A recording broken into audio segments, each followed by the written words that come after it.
The overall goal of this technique is to provide a computational tool for assessing the spatial distribution and signal intensity of DNA modifications visualized by immunostaining within nuclei.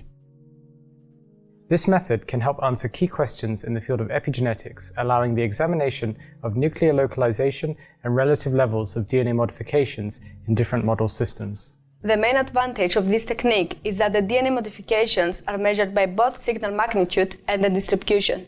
One of the implications of this technique is that it facilitates our understanding of potential functional roles of different DNA modifications in various biological systems. This technique also has the added application of computational analysis of other epitopes detectable by immunohistochemistry.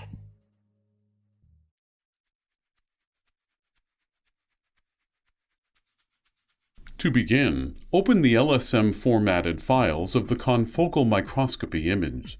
Select Image Processing and then choose the desired image for analysis. Take note that when comparing intensity profiles between samples, the laser power and gain must be consistent to make direct comparisons. Next, click on Show All to make all the graphical controls visible.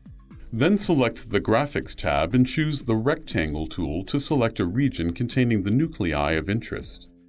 Then use the Cut Region command to isolate the region of interest. Now save the image under a new name in either an LSM or CZI format, and reopen the file in the ZenBlue software.